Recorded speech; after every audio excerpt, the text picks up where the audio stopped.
দৌড়ে গেলেন, যা দেখে পানির ফনা জড়ো হয়েছে, ওই ফনার থেকে শব্দ হচ্ছে আনা হক আর আনা হক। ভাইরে, গোটাল গ্রাম ডুবে সয়লাভ হয়েছিল, কিন্তু কাজীর গলায় বছরের নদীর কিনারে কান্নার পরে নদীর পানি নদীতে গেছেন। কিন্তু 90 দিন পরে কি হলেন, উনি দেখতে পেলেন এই শব্দ, কে দেখে ওই ফনা, ওই পানির ওই ফনাটা তুলে বোতলের মধ্যে তুললেন। আর আয়না শব্দ কয় না, বোতলের কয় কেমনভাবে আঁটে দিল, আর আয়না শব্দ কয় না। এই বোতলটা লেগে আলমারির ভেতর সুন্দর করে রাখছে। ওনার মেয়ে সালে 18 বছর বয়স, বিয়ে হয় নাই, বাবার বিজনেস সুন্দর করে পরিষ্কার করছে, কিন্তু ঘরের মধ্যে গন্ধ, আতর, সেন্ট, সুবাস, সুঘ্রাণ, আতরের গন্ধ। কেড়ে এত বড় দামি সেন্ট খুঁটি পেলো, আমার মানে বাবা মদিনের থেকে দামি সেন্ট লিখছে। ঘরের মধ্যে উঠতে খুঁজিচ্ছে, বিছনা পরিষ্কার করা বাদ দিয়ে খুঁজতে খুঁজতে আলমারি খুলে দেখে ওই বোতলের গাও থেকে সেন্ট, আতরের গোলাপ, সুবাস, সুঘ্রাণ গন্ধ। হাই রে, আব্বারে কি দামি বোতল ভরে লেচ্ছে রে। বোতল খুললেন, যেই মাত্র ঘ্রাণ নিলেন, আনা শব্দ রুহানি বেশে ডান নাসিকা ওনার উদরে ঢুকছে। ওনার উদরে ঢুকলো, গন্ধ আর নাই, ও পানির আর গন্ধ নাই। আরে কমপ্লিট 1 সপ্তাহ, 2 সপ্তাহ, 3 সপ্তাহ যায়, 1 মাস, 2 মাস, 3 মাস চলে যায়। কাজীর বেটি মায়ের কাছে যায়, করছে মা আমার এক কাম হচ্ছে। কি? 3 মাস হচ্ছে আমার বাগানে ফুল ফোটে না। বলে কি করছে? বলে 3 মাস হচ্ছে আমার মিন্স হচ্ছে না, আমি মনে হয় সশক্ত হয়ে গেছি মা। বেটি, তোর বাপ কাজী, দেশের বিচারক, বুকদাদের, অবৈধভাবে তোর বিয়ে হয় নাই, কার সঙ্গে মেলামেশা করে তোর পেটে বাচ্চা আছে, আমার ঠিক করে কর। মায়ের কাছে কেন্দ্রে ডাকতে বলছে, মা ওরে দরদের মা, আমি রাসূলের কসম খেয়ে বলছি, আমি জীবনে কোনো দিনই কোনো বেগানা পুরুষের স্পর্শে যাই নাই, কোনো বেগানা পুরুষের সঙ্গে মেলামেশা করা তো দূরের কথা। তাদের কেমনি হলো কথা জানি না। কাজীর স্ত্রী স্বামীর কাছে গেছে, স্বামী রে তোমার বেটি সেনা করছো না, কয় এবার লাইনে আছে, এমন লাইন করছে তোর বেটি 3 মাসা পতি। তাই বলে বলে ভালো কথা, রাতের অন্ধকারে ওই বেটিকে আমি দ্বিখণ্ডিত করবো, খুব ভালো কাজী সাহেব তুমি।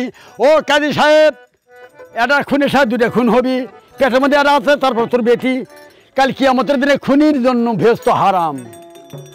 বলে বিবি আমার মস্তিষ্ক ঘুরে গেছে, এখন কী কর্ম, বলে বুদ্ধি আছে, তুমি থামো। যতদিন পর্যন্ত বেটি খালাস না পাইছে, অন্ধকার ঘরের মধ্যে বেটিকে রাখবো, ছেলে প্রসব করার পর তারপরে যা হয় আমি কর্ম, তোমার করা লাগিল হয়। বলে মানুষ জন্মার কেউ জানবি লাই। ধাত্রীর বাদ গেল, রাতের অন্ধকার ধাত্রী রে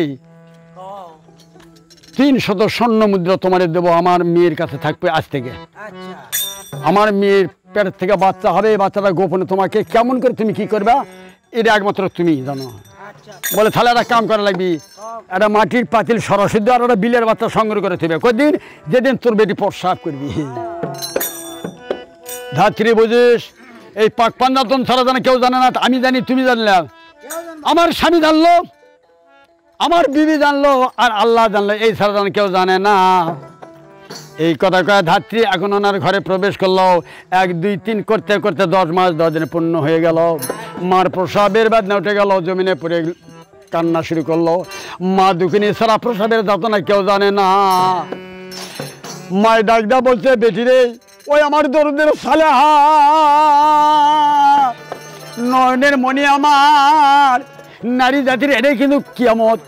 আমার কাছে শেষ টাইমে সত্যি করে কার সঙ্গে মেলামেশা করছি? ডাক দিয়ে বলছে, মা আমি কারোর সঙ্গে মেলামেশা করি নাই। বলে তাহলে কেমন করে এগুলো হলো? তাহলে একটা কথা, তোর চোখে কাপড় বাঁধতে হবে, কারণ মানুষের সঙ্গে মেলামেশা নাই। হয়তো তোর পেটের মধ্যে বাঘ আসতে পারে, ভাল্লুক আসতে পারে, বিলে আসতে পারে। বলে মা আমার হাতটা ঠিকঠাক। বলে আগে তো প্রসাব যাতনায় প্রাণ চলে যাচ্ছে, আমার চোখে কাপড় দিয়ে বাঁধলে আমি প্রাণে বাঁচবো না, আমরা তা জানি না। এবার দেখ কোথার কলম, এবার কোথার সঙ্গে সঙ্গে 7 পর্দ কাপড় এবার বেটির চোখে বেঁধে দেয়। হ্যাঁ, আল্লাহর হুকুমে আমার মা খালাস পাওয়া গেল, সুন্দর একটা সন্তান, পুত্র সন্তান হলো।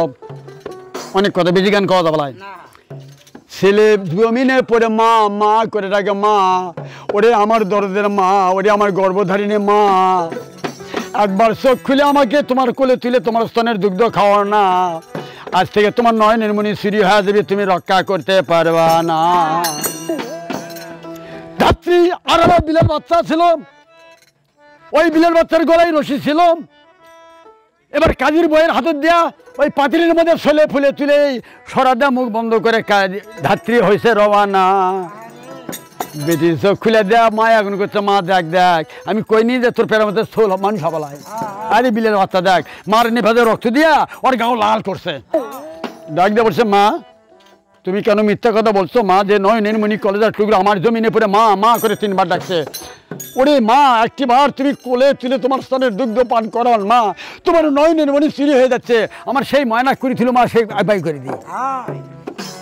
ডাক দিয়ে বলছে, বেটির এগুলো কথা বাদ দি, এত কথা কওয়া যাওয়ার লাই, তুই যদি ওই যারো সন্তানের জন্য কান্দাকাটি করিস, কারো কারোর সঙ্গে মেলামেলা করিসনি, তাহলে কি হবে?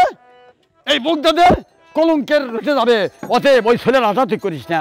যেই কথা কলো আমার মা আল্লাহর কাছে ফরিয়াদ করলো, বার ইলাহি রে আমার ময়না আমার মা করে ডাকছে, আমার ময়নাকে তোর হাতে সুপর্দ করলাম, আমার ময়না তুমি সুন্দর করে গচ্ছিত রেখে দিও। এই কয়া ধৈর্য ধারণ করলে, দেখলো যদি ছোল ছোল করে গন্ডগোল করি তাহলে আমার বাপের মান তো আরও যাবি। এই ধাত্রী হয়েছে রওয়ানা।